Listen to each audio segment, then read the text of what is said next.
सूरजपुर जिले में जन्माष्टमी की धूम। श्री कृष्ण के दर्शन के लिए मंदिरों में उमड़ी श्रद्धालुओं की भीड़।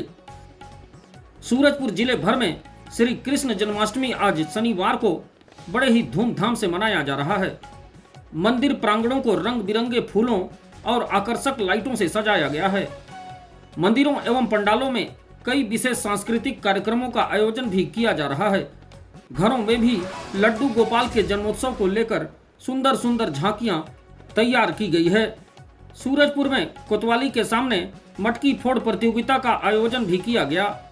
कोयलांचल नगरी विश्रामपुर के गौरी शंकर मंदिर, राधा कृष्ण मंदिर, संकट मोचन मंदिर, सब्जी मार्केट परिसर सहित ग्रामीण क्षेत्रों के मंदिर व पंडालों में जन्माष्टमी का पर्व बड़े ही धूमधाम और हर्षोल्लास के साथ मनाया जा रहा है।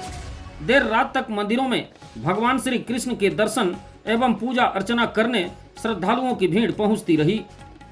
आज क्या गांव क्या शहर, पूरा क्षेत्र नंद के आनंद भयो जय कन्हैया लाल की जयकारों से गूंज उठा।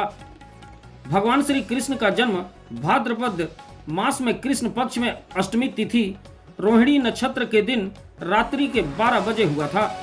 श्री कृष्ण का जन्मदिन जन्माष्टमी के नाम से भारत, नेपाल, अमेरिका सहित विश्व भर में मनाया जाता है।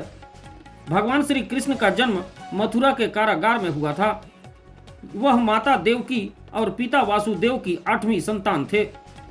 इस वर्ष कृष्ण जन्माष्टमी पर भगवान श्री कृष्ण की पूजा का मुहूर्त मध्य रात्रि 12:04 से शुरू हुआ और इसका 12:45 पर समापन हो गया।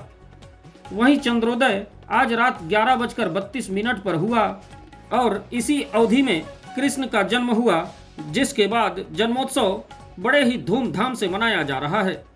भगवान नंद गोपाल का यह 5252वां जन्मोत्सव है। इस दिन भक्त पूरे दिन उपवास रखते हैं और भगवान के बाल स्वरूप लड्डू गोपाल की विशेष पूजा करते हैं। ऐसा करने से श्री कृष्ण प्रसन्न होंगे और सुख समृद्धि की प्राप्ति होगी।